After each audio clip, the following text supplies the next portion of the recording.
I'm Ben Kemp. I'm the General Counsel of the Institute Faculty of Actuaries.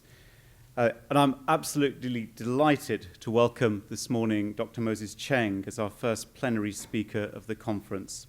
Dr. Cheng's keynote opening presentation is also part of our Professionalism Lecture Series, which is we've been running globally throughout the course of this year on the subject of professionalism. Now, Dr. Cheng asked me to be brief in my introduction, so as not to embarrass him. I am nonetheless going to say a word or two, if I may, a very brief word or two. I am, after all, a lawyer, you will appreciate. Dr. Cheng will be known to many of you, I know, here in Hong Kong as the first chairman of the new independent insurance authority. His background is in the law, having been for many years senior partner at the well-known firm of P.C. Wu & Company here in Hong Kong. He has extensive experience in financial services, having practiced extensively in the fields of capital markets, corporate governance, regulation, compliance, taxation, amongst other fields. He's a qualified solicitor in a number of jurisdictions, including my own, England and Wales, the state of Victoria, Australia, Singapore, and of course, Hong Kong. Amongst his many other numerous appointments and achievements, Dr. Cheng was the chairman of the Education Commission in Hong Kong between 2009 and 2015, and of the Listing Committee of the Stock Exchange of Hong Kong between 2005 and 2006. He was awarded the OBE by Her Majesty the Queen of the UK in 1997, and the Grand Bahinia Medal in 2016 here in Hong Kong. He holds a number of honorary degrees from prestigious universities. Without embarrassing Dr. Cheng further, he's going to speak this morning, I'm delighted to say, on the future of the insurance industry and the role of regulation. He's also very kindly agreed, I'm pleased to say, to take questions following his presentation. So please do think of your questions that you would like to put to Dr. Cheng while he's speaking. Thank you, and please join me in welcoming Dr. Cheng to the stage.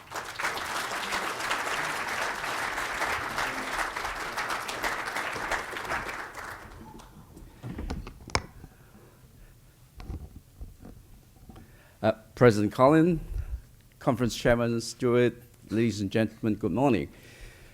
Thank you very much for your kind invitation to join you at this conference and this opportunity to address you. 1979 seems to be a very, very good vintage year. I think Stewart came to Hong Kong, and I became an equity partner of the firm that I practiced with for the whole of my career until beginning of last year when I stepped down from the partnership and now remain as a consultant to the firm. And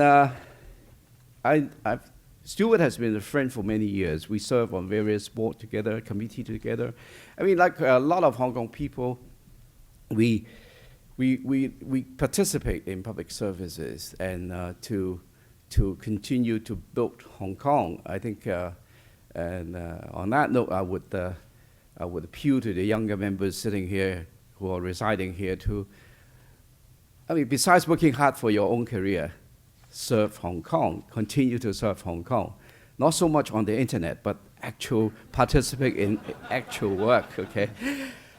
And one of my public duties appointment is serving as the chairman of the council of the newly established private university known as the Hang Seng Management College.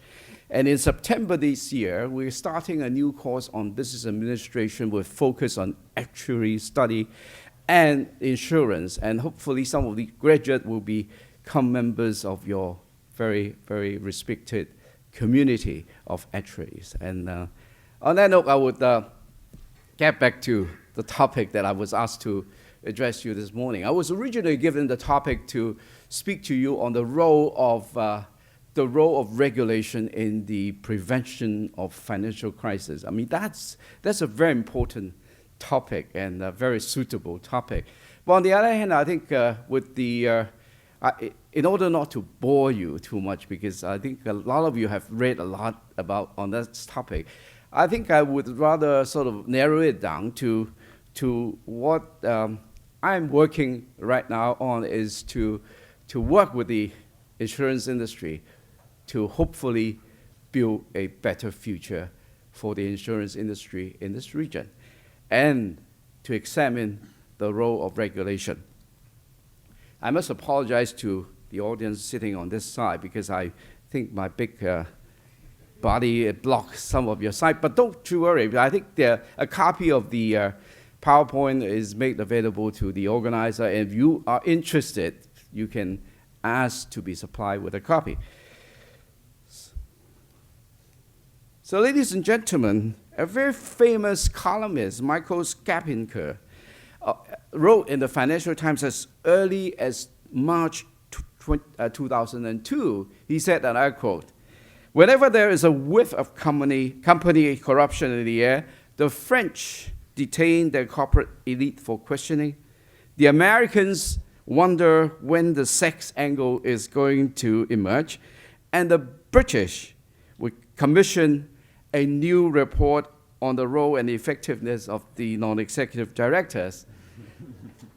Very, very appropriate, right? And I would venture to add, I said, for our politicians, whether they be here, UK, or America, they would quickly demand the enactment of more rules and regulation. Not that they would solve the problems or bring about improvements, but they are seen to be doing something. I think this is quite true. This is quite true wherever you may be. And this easiest thing to do is to say that, look, let's enact more regulation. But let me ask this question. Would more regulation and stiffer penalty bring about a better insurance industry in Hong Kong, as well as in other parts of the world? I think I would not give you the answer, because I'm sure you've got the answer right deep in your heart. So, on the establishment of the Insurance Authority in Hong Kong, I've been working together with my board, with the member of the industry, some of whom are sitting right in this room. I said, we want to do something. I think if we simply need to take over the regulatory function of the Office of the Commissioner of Insurance, I said there's no need to establish a new insurance authority. In establishing the new authority, besides taking over the role and function of the OCI, the Office of the Commissioner of Insurance, we need to grow and develop the industry together with the industry. And then we need to enhance the public understanding and trust in the industry. I think for those of you who live in Hong Kong would realize that when the announcement of my appointment as the chairman of the new insurance authority, some of my friends said that, look, what do you plan to do? I said, the very first thing I want to do is to try to bring in more young people into the profession. So don't talk to my children. They are doing very well in school and with good grades. Why do you want them to go into the industry and become salesmen? So that's, like it or not, the common misunderstanding amongst the public is that insurance is equivalent to sales, and that's not true. So I feel that we need to enhance the public understanding and trust in the industry. How to do that? I think another very important role of the insurance authority is to promote professionalism and ethical conduct of the practitioner. In order to achieve our ultimate aim is to be a regional hub of insurance. Now that's everybody's wish in Hong Kong to try to achieve together with the insurance authority. So let's start with looking at, in a regulatory environment, we all know that it is essential to have effective laws and regulation. No question about that. Just imagine the insurance industry without a good set of effective laws and regulation, what it would be. I still remember my early days in the law school. To learn about the main purposes of the law is to establish standards, maintain order, resolving dispute, and protecting liberties and rights. Now, this is the exact order that I look at the textbook that we used to use in law school. The very first objective of the law is to establish standards. But, ladies and gentlemen, in Hong Kong these days, you talk to any member of the Legislative Council, I think the fourth objective is basically what is in their mind over time. They only think of law as the means to protect liberties and rights. Yes, very important. But I think law and regulation has other functions: setting standard, maintaining order, and resolving dispute. It's not too long ago, one of our professors from the law school actually advocates students to go to occupy our streets, breaking the law, saying that, look, I mean, it is all right because of the good objective that behind it. But ladies and gentlemen, let's look at some of the early lessons that I learned, okay? Thomas Hobbes, an English philosopher born in 1588, a very famous philosopher, said, and I quote, "Law is the formal glue that holds fundamentally disorganized society together." And every law student must have read this book entitled Learning the Law, written by the famous Granville William. He said, law is the cement. It's the cement of the society. Law is something that gelled us together in a community.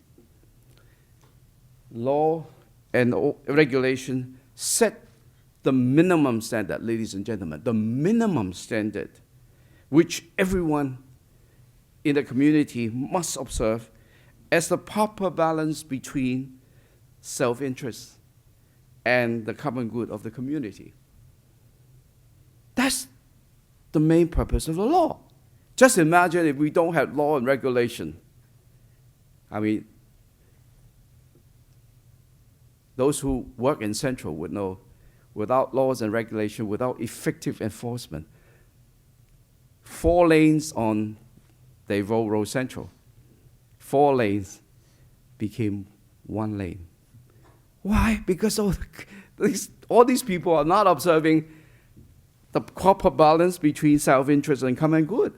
The driver would stay there and wait. I mean, some of them will be waiting for the better half. Some of them will be waiting for the boss, blocking the traffic. Just imagine this is only a very small aspect. Talking about that, without laws, ladies and gentlemen, it leads to anarchy and chaos. We can see that basically every day, and we can see that on the television news happening in different parts of the world. When people start flouting the law, that is what's going to end up, anarchy and chaos. Laws and regulations, ladies and gentlemen, are essential to preserve peace and order of the community. But ladies and gentlemen, laws and regulations are not the solution to resolve the problems that we're facing these days. Just imagine the problems that you're facing in your community. Can more laws and regulations solve those problems? Just ask ourselves, okay? And besides that, how can laws and regulations be expected to positively bring about a better industry or a better community, as the laws and regulations only set the minimum standard? And we need more than just the minimum standard, ladies and gentlemen, to improve upon a community, to grow an industry. Let me bring you to an OECD report entitled Regulatory Policy and the Road to Sustainable Growth, published in the year 2010. And you can get onto the internet and look at this very interesting report. But let me just highlight a couple points for you. It said, and I quote, "The effectiveness of the regulatory policy has been put to a severe test with the financial crisis and recent environmental disorder." Just imagine the basic causes, the basic reasons behind the occurrence of the financial crisis and the recent environmental disorders. It continued to say, and I quote, "In many countries, regulatory inflation continues to undermine the clarity of the law. Laws and regulations become so complicated, so difficult to understand that people would, the result is that they will simply not bother to understand them, and not to say observe them. Why have current regulatory institution tools and processes failed to deliver consistently fit-for-purpose, user-friendly regulation and regulatory frameworks?" We got to ask the law of draftsmen, we got to ask our legislators, members of the parliament, these questions constantly. But part of the answer in my submission is really the world is getting much more sophisticated, and therefore, whenever there's a problem, we try to use the law to solve the problem, and therefore, the Band-Aid approach is really what is part of the reason getting the laws and regulation, the legal system, to be such a complicated and difficult to understand stage. And then finally, this report said that can gaps in regulatory framework be filled without imposing unhelpful constraint on innovation and competitiveness? Now, this day and age, we talk about innovation and competitiveness. And it's not difficult for us to appreciate how difficult, complicated rules and regulation, administrative policy stifle innovation, stifle competitiveness. And ladies and gentlemen, another very important aspect about the effect of rules and regulation is that effectiveness of the laws and the regulations are dependent upon effective enforcement. The effectiveness of enforcement is a direct factor affecting the effectiveness of and the use of laws and regulation. So, ladies and gentlemen, this is Manila. On the 13th of November 2015, which is a Friday, I flew into Manila to attend the APEC CEO Summit. And that was one day before the national leaders of the APEC country arrived. It's still a regular Friday in Manila. From the airport, I quickly checked through custom and immigration, get onto the car, and fortunately, I remember to do the very needful job of going to the washroom. You know, that journey, which normally takes me 20 minutes, ended up in taking 2 hours and 20 minutes to complete.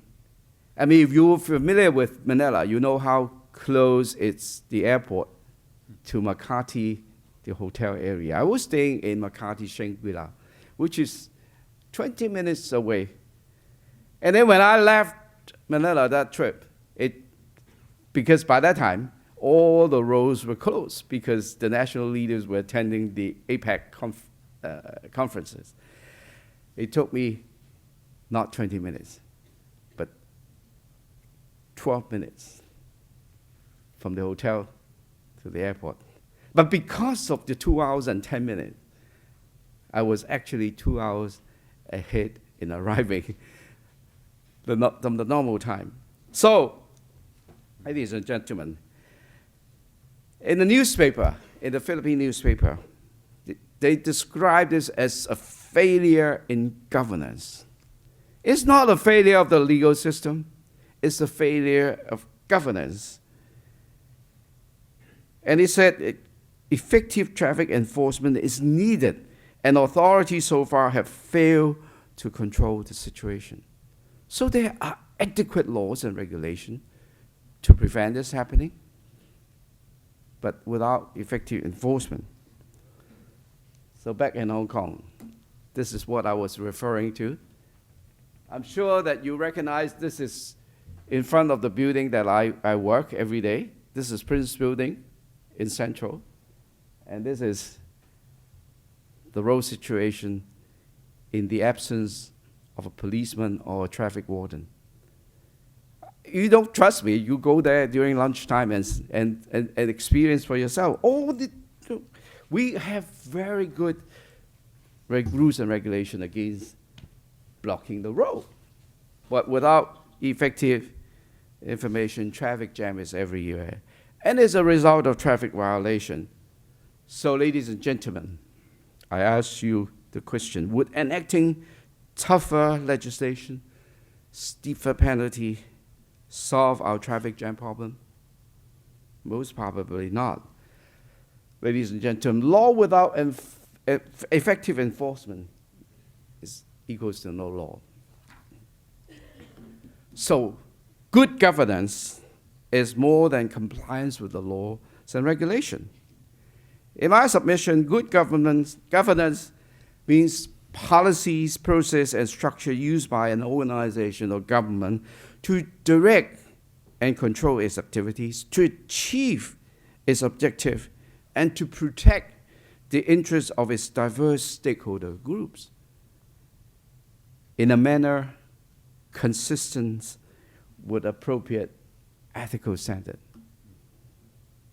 I highlighted the final phrase, in a manner consistent with appropriate ethical standard, because rules and regulation without due consideration to the appropriate ethical standards will be simply just rules and regulation setting the minimum standard.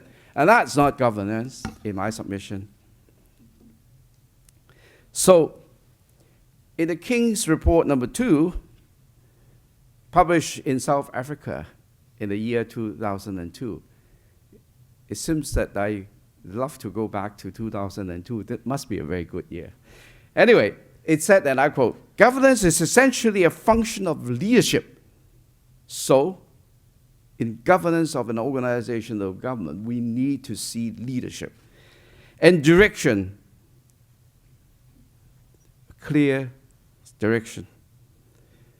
Appropriate risk management and control over its activities. Management, ladies and gentlemen. And the manner in which meaningful disclosure relating to its activities is made to shareholders and other stakeholders. I summarize that as public engagement. So, in the governance of any organization, of any government, we need to see good leadership, clear direction, proper management, and effective public engagement. Now, these 4 factors are extremely important or fundamental to a healthy and proper growth and development of an organization, an industry, or a government. So I venture to share with you my view of my model of effective governance. Yes, very important, we need to have laws, rules, and regulation, and we need to have effective enforcement. But is that all? Certainly not. We need to have openness and transparency. So you got to make everybody understand what you're trying to do. It must be proper check and balance. In whatever system, we need proper check and balance. And we need fit-for-purpose policy. With the presence of all these factors, we need to base it on the foundation, a good solid foundation of shared values, important core values, and good ethics. with all these factors together, it will lead to good governance. This is my humble submission. So, therefore, ladies and gentlemen, in setting up the new insurance authority, we know that we need to take over the regulatory function of OCI. The Office of the Commissioner of Insurance, I've said on many occasions, is doing a very good job. I think most probably most members from the Hong Kong insurance sector would agree with me that they've been doing a good job in terms of regulating the industry. So in taking over the good job, we need to keep up with the good work that they've been doing. But besides the jobs that they've been previously doing, the law requires us to set up, the law would require us to establish a new licensing regime of the insurance intermediaries. That's going to happen within the next 2 years. We have to work together with the industry to set up a new regime to regulate, to license and regulate insurance intermediaries. And we need to grow and develop the insurance industry together. I've said on many occasions, and the industry agree with me, and they are actually starting to work with me to build a better and stronger and more effective insurance industry. And we know that we need to promote the proper image and public acceptance of the insurance industry.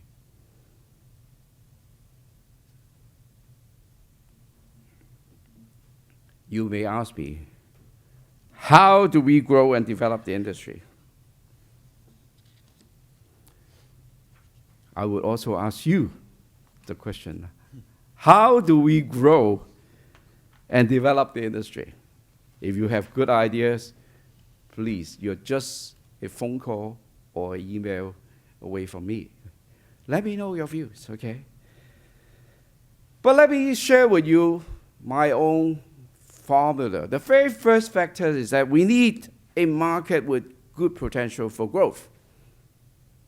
Anyone working in the commercial world would understand that in the absence of a good market, the element of growth is always limited. The possibility of growth is always limited. But let's look at Hong Kong market in the foreseeable future. With the introduction of the Belt and Road Initiative by our mainland government, it's opening up an entirely new market besides mainland China. Our hinterland, mainland China, is providing the industry with a very, very good possibility. But it's not just mainland China.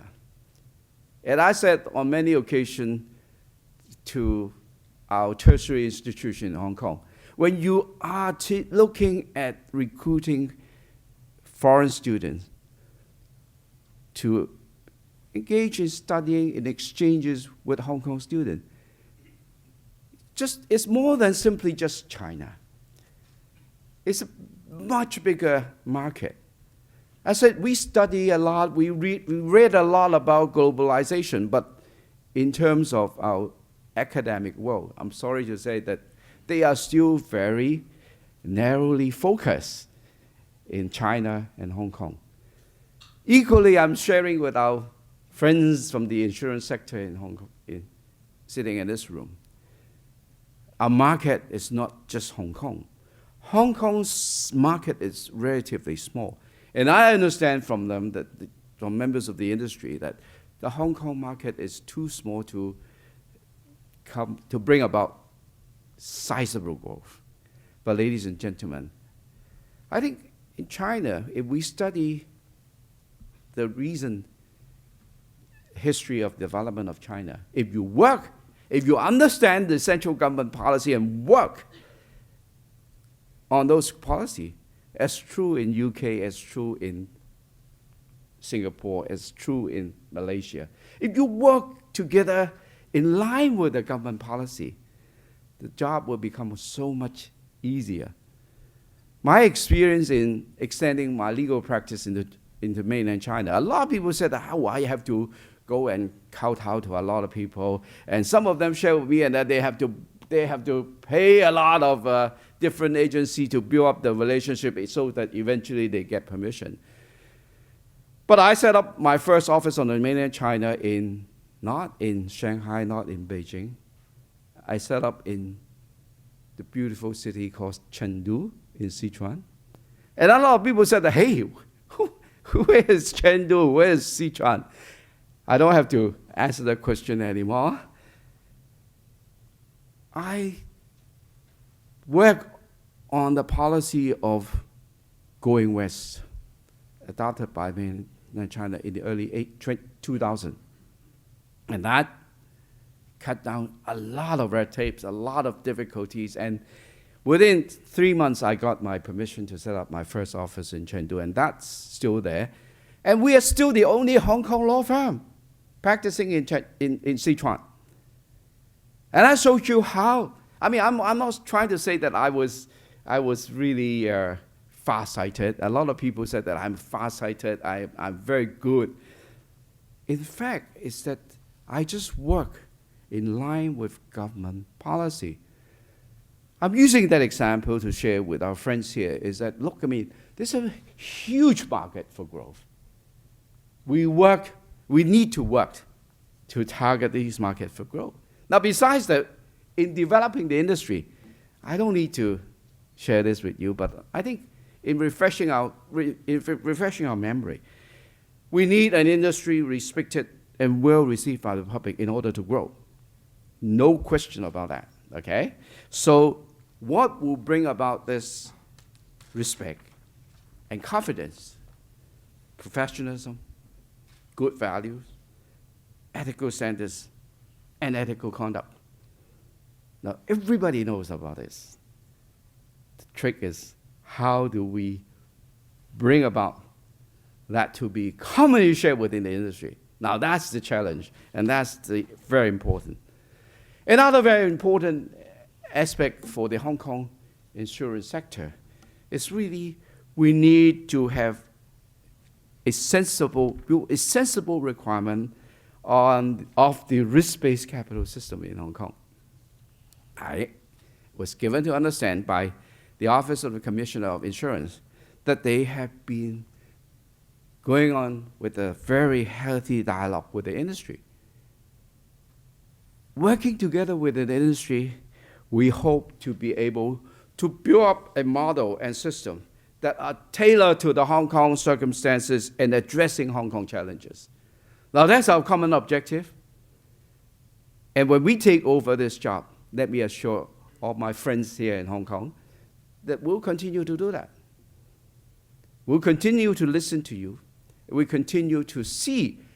And right now, what we're doing is we are doing an impact study of the various ideas that have been advanced to see how it's going to affect our friends in the insurance industry in Hong Kong before we come to the conclusion as to what would be a system tailor-made for the Hong Kong circumstances and addressing Hong Kong challenges.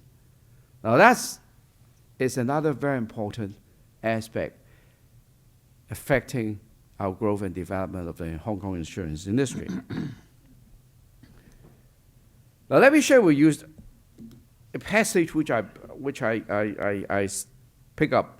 It's published by the Institut Français, the administrator. My French is so bad, I'm sure that it's a very, very bad pronunciation. But it's not the name of the institute, but it's the contents of what they are proposing. They said that, I quote, "The board is the guardian of the ethical value of the company and must play a central role in understanding and monitoring ethical risks. Beyond simple compliance with regulatory frameworks, it is up to the board and the executive management of the company to define the common values and principles that should govern the conduct of the company's activities and behavior of its employee, and to ensure their implementation." Ladies and gentlemen, we are taking this seriously at the insurance authority. Together with the industry, we need to play a central role in understanding and monitoring the ethical risks faced by the insurance industry. And we need to build up common values and principles that should govern the conduct of not just one company, but all insurance players in Hong Kong, and make sure of its successful implementation. Now that's a very important aspect of developing and growing the future industry, of the future insurance industry. The American Management Association said, and I quote, "If managers are careless about basic things, telling the truth, respecting the moral code, proper professional conduct, who can believe them on other issues?" True, very true. This is how we're going to build the insurance industry. This is how we're going to gain the trust of the community. This is how we're going to build the respect for the industry. And with this respect, we can grow the industry. What do we need? We need fit and proper persons working in the industry. With fit and proper person, quality professionals in the industry, it also minimizes the need for regulatory intervention. I think our experience, I mean, my practice as a lawyer for over 40 years would tell me it is most expensive to litigate, to enforce the law through litigation, through the court. It's not the most effective way of getting things resolved and done.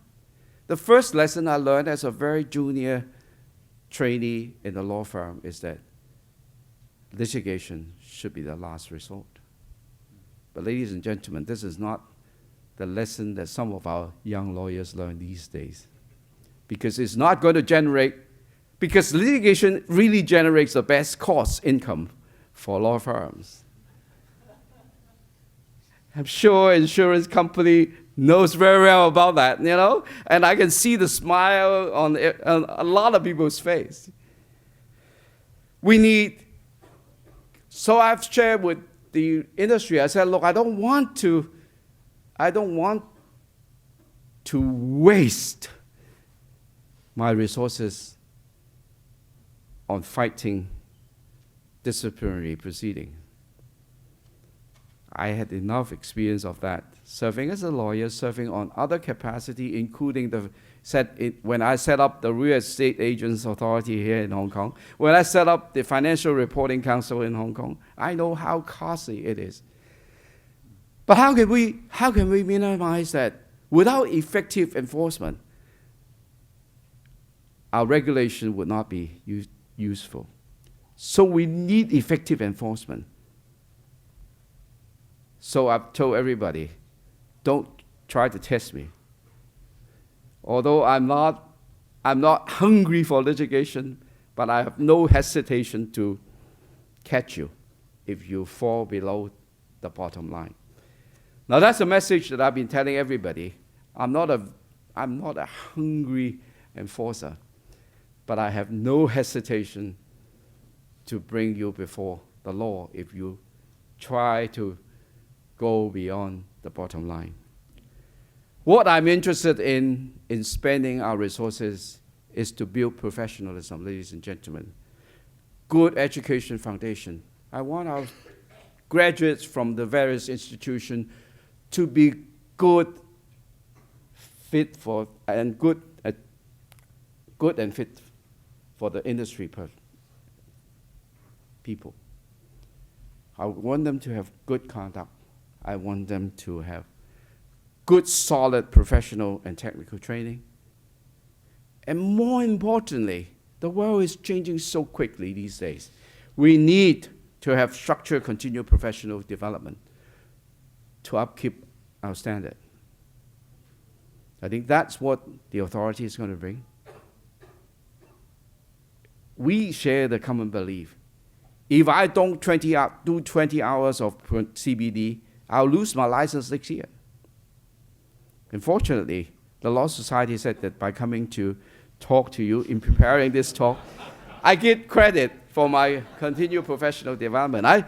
So every year they said that I have 30 to 40 hours to my credit to be carried into the following year. So I should be all right. But I think we professionals understand the importance. But I think it's commonly understood within the insurance industry in Hong Kong, the need for continued professional development. But what the authority is striking at is a structure, continued professional development, meaning that it's not just sitting there in a classroom, take a nap for 2 hours or 3 hours, and then get credit for satisfying the ultimate requirement. It's just fit for purpose, targeting at what you need to know in order to become a better professional in the industry. So we need to have responsible conduct and attitude. Firstly, we need to build up the industry which respect integrity and would not compromise on integrity. We need to build the industry to be a caring industry. The insurance industry, from what I read, from what I was given to understand, it's a very caring industry. I mean, you are there to help people to look after themselves in the event of something happening to them. But is it the same feeling, the same sort of care being adopted by everyone in the profession? That's what we are looking at, and that's what we're planning to do together with you in growing the industry. We need diligence, persistence, perseverance, people willing to work hard for the industry. And finally, we need to have effective guidelines on ethics and professional conduct. A lot of intermediaries are now expressing their worry to me and say that, look, I mean, they worry about the raising of standard and conduct. I said, don't worry. I mean, I don't know about your job as an agent, as an intermediary, as a broker. You got to tell me what is the proper standard. And these standards would continue to have to be reviewed regularly so that it would tally with the development in the community. I said, we are there to enforce this standard. We're not there to set this standard. So the professional bodies, the Federation of Insurers, CIB, PIBA, all these organizations, they said, oh, with you coming into the picture, we have no more role to play. And they were expressing the so-called doomsday scenario. I said, no, be a professional body and help the authority to set this conduct, set this guideline. All these are required to continue to grow the industry. We need to deal with conflict of interest. I don't need to preach to the converted. We need to promote, we need to prevent unethical behavior. John Henry, a writer, teacher, and academic, pointed out, the first and foremost, the most characteristic of the sector is exemplified by the mis-selling of complex derivatives. It's true in the financial services, it's true also in the insurance, ELA's products. The manipulation of sell-side research and IPOs, the misrepresentation of financial assets and liability, the LIBOR rate fixing. All this is what, ladies and gentlemen? All this is the result of ethics didn't enter into the matter, and that was precisely the problem. Because when all these, as explained by John Henry, in all these cases and many others, it is clear from the outside and clear in the retrospect, even from the inside, that the action taken was wrong. But ladies and gentlemen, more important part is the second observation. But they didn't seem wrong to those engaged in them at the time. They were perceived, perhaps, as stretching the rule, but not as breaking them. I think a lot of these people will break the law. They were trained from the young days not to break the law, but they, without a strong ethical background, they thought that I can really stretch the limit of the law to my private gain, to my short-term gain, to my fast gain of my first bucket of gold, so that they can glorify themselves, they can glorify their family. But ladies and gentlemen, it's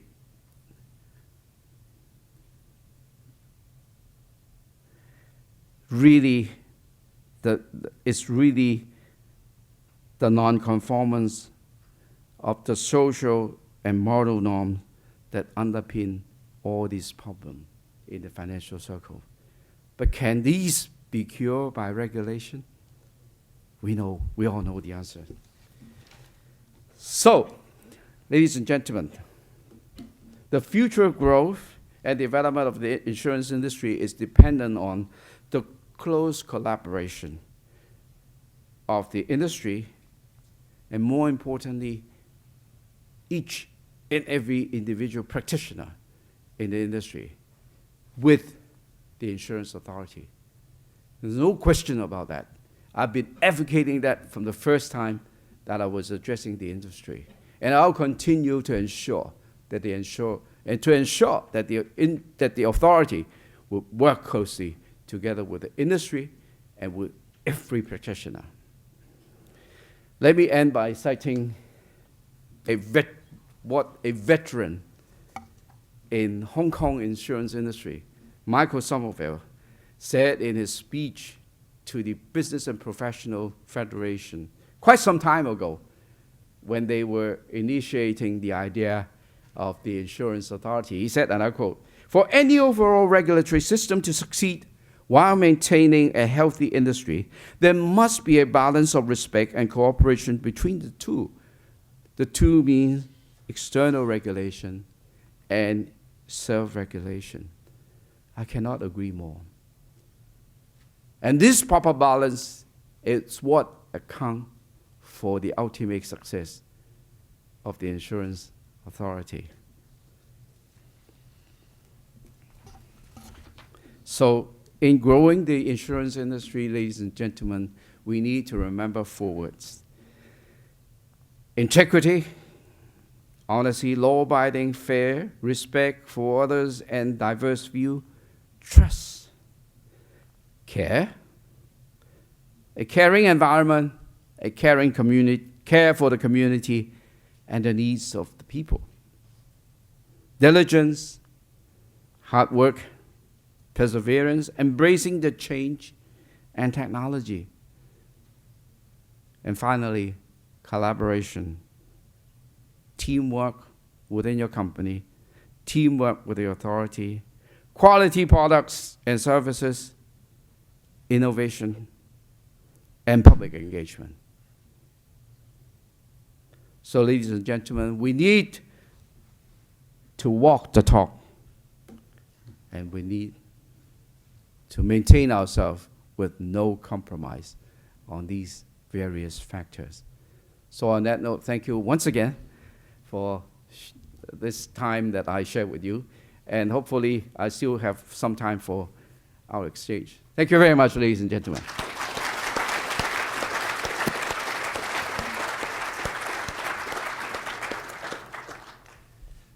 Cheng, thank you so much for a brilliant and most stimulating presentation.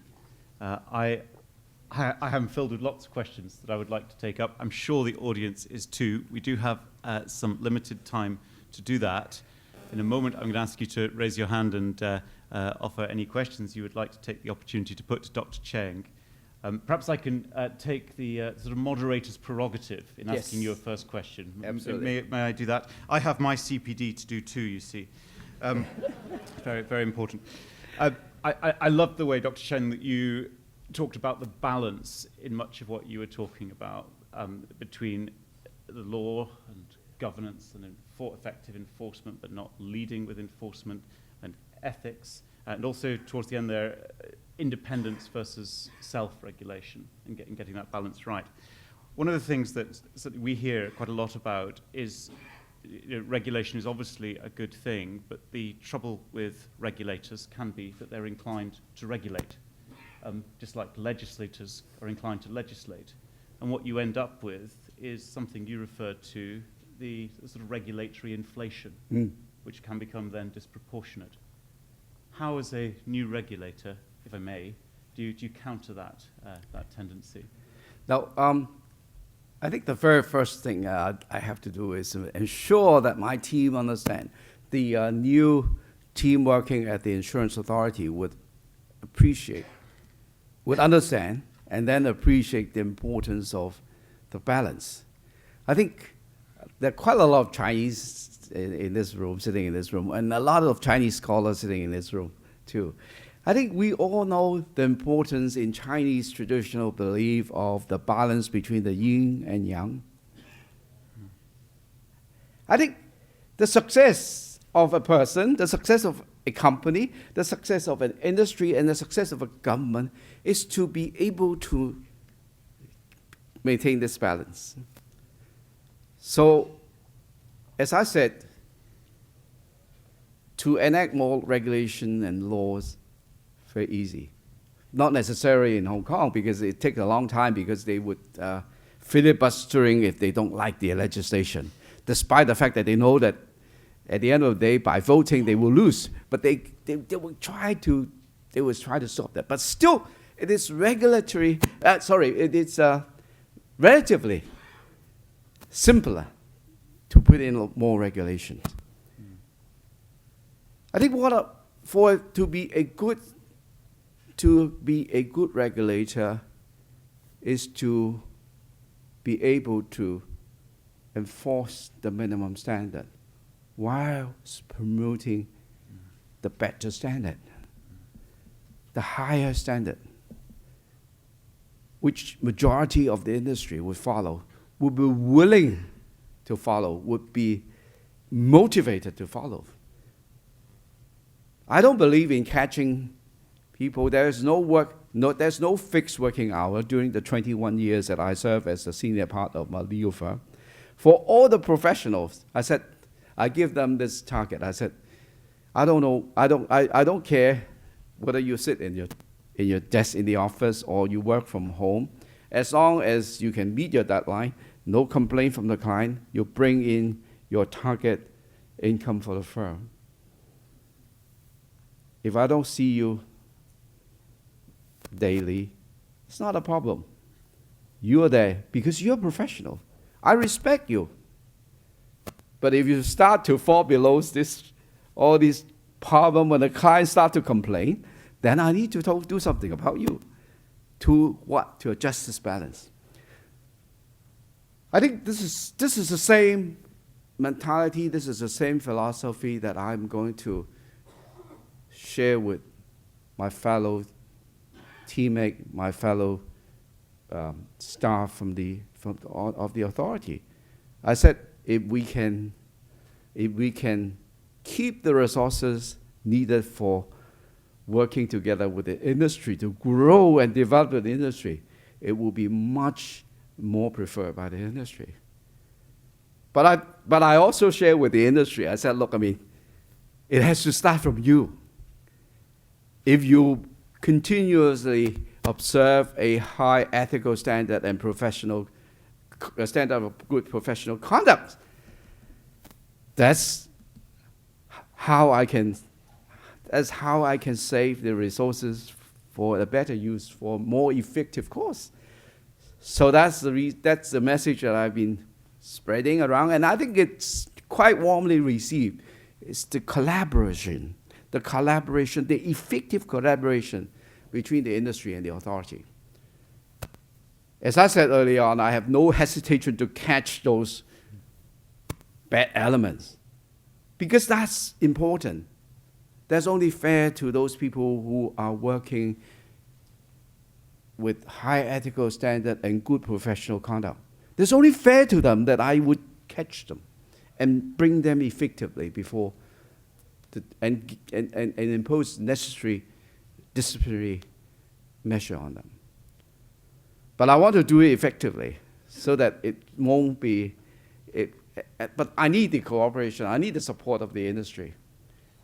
And all the big leaders have all pledged the support, and I will be holding them to that, you know. And if I need help from them, I'll call them. If they think that I'm not doing well, they call me. Quite recently, I think I'm sure that a lot of people practicing it locally would know that because of some of the fake education credential of some of the agent, that brought about a problem that we need to raise the standard of proof of their education credential, and that worked to the detriment of some of the people who have been long in the industry, who have studied on the mainland, and some of the institutions no longer there, so that they cannot get an independent verification. So I've told everybody, I said, let's look at individual cases and deal with them on an individual basis. But I'm not trying to say that, look, if you can't do A, I'll stop you from being an agent. I'll stop issuing license to you. We'll look at your case and try to help you to satisfy the requirement.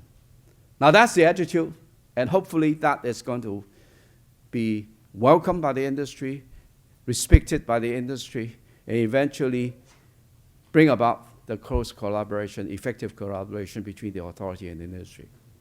Have I answered your question? Brilliantly. Thank Thank you you very much. Thank you. Questions? Gentlemen here. Okay, thank you. There's a microphone, sir. Just. Yeah. Thank you, Dr. Moses Cheng, for a most engaging and relevant presentation. My question actually comes along the same vein as Mr. Ben Kam. I think Hong Kong industry is fortunate to be regulated by an authority which has this yin and yang philosophy of collaboration. But what I wanted to ask you is to seek your wisdom and a sense of pragmatism, because Hong Kong is known as a pragmatic place of business. But if you look worldwide, and I think that's where probably Ben Kam is coming from, the world of regulation is too textbook, it's too rules-based, and it's too process-based. And when I look at your first slides, I was concerned. But you counterbalance it with governance and about leadership. And that's what is needed. So we wanted to ask you, or I want to ask you, going beyond Hong Kong, and it's not on any particular territory, colleagues across the world have a sense that a regulation has been counterproductive. There's an emphasis on documentation, there's an emphasis on rules, and not emphasis on outcomes and principles. So one of my own thing which going on in my mind is that very often regulators do not have tacit knowledge of the industry. They have textbook knowledge of the industry. So what is the best way going forward? So I think Hong Kong industry is fortunate to have a collaborative regulatory authority. I don't think that is universally shared by all of us. So what is the best antidote for that? Because we have the best interest of industry at heart. I've shared with members of the industry. I said, look, when I took on the 26th of June, then that's the day that I have to really work together with my team to take over the responsibility from the previous Office of the Commissioner of Insurance. You know, after that, I think I will then be in a position to go and visit and try and understand and talk to regulators outside Hong Kong, and more importantly on the mainland. I believe that the rule-based mentality was brought about predominantly by the few financial crises and people reacting to that. Now I remember that while I was serving on the Stock Exchange of Hong Kong, when the IOSCO had their board meeting in Hong Kong, that was after the second financial crisis, and when U.S. come up with the Dodd-Frank regulations, and those regulations are not adopted here. And so they can see that how we would be able to regulate the market in a much more flexible and much more effective manner. Because rule-based is, rule-based, as everybody knows, is box checking. It doesn't give you the necessary flexibility and the necessary room to look at the individual case and react. I think I was trained in the common law system, and common law believe in principle rather than rules. And I think that's important. This is entrenched in our basic law, that we continue to apply common law system here. And I will follow that tightly and said that, look, let's remain principle-based and look at different cases. I mean, I'm sure that you know, when I serve as the chairman of the listening committee, sometimes I was really blocked down by how the teams at the stock exchange checked the boxes and said that this company is good and pass for listing. But I asked them, have you not forgotten a very important principle in our listing rule is to test whether this company is suitable to be a public company. And that tells a lot of things. And that goes a long way, and then you got to apply your training, your professional knowledge, and your common sense. A lot of time, I think people don't have given up their common sense after as age sort of advances. And the more that they work in the regulator's office, they seem to have buried their common sense. Now, this is something which I would be there to remind everybody. And then hopefully I'll be able to participate in some of the conferences, some of the meetings with the fellow regulators. I think let's go back to principle-based. Let's go back to set out the principle and try to apply to different cases with the necessary flexibility and adaptation to the situation in front of us. I think that's what I would be advocating in the authority, and that is what I will be advocating. And hopefully that would bring about some changes. I think we can see the effects in our day-to-day practice. Now, another point to answer you is very quickly, is that I asked the industry. I have set up what we call the revolving door policy. I've asked the industry to bring in their experienced people to work in the authority for a short period so that they would understand the regulatory side of the equation, and they will also be bringing in the frontline experience into the authority. So in fact, I was very pleased. The other day, my staff reported to me is that there are big insurance company answering to my call and offering their very, very good experienced people to work short term for me under this revolving door policy. I think that's very important. And that's part of the collaboration I feel that would make the insurance authority an authority working for the insurance industry, not supervising the industry, because we're not frontline people.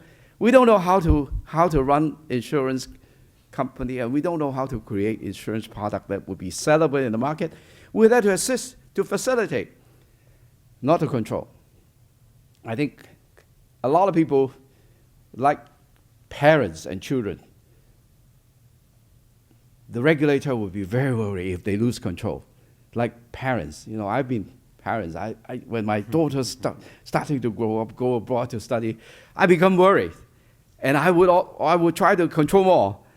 But I think as the chairman, as the board of the authority, we're there to try to adjust this balance and make sure that whatever the industry is worried about, we try to listen and we try to react.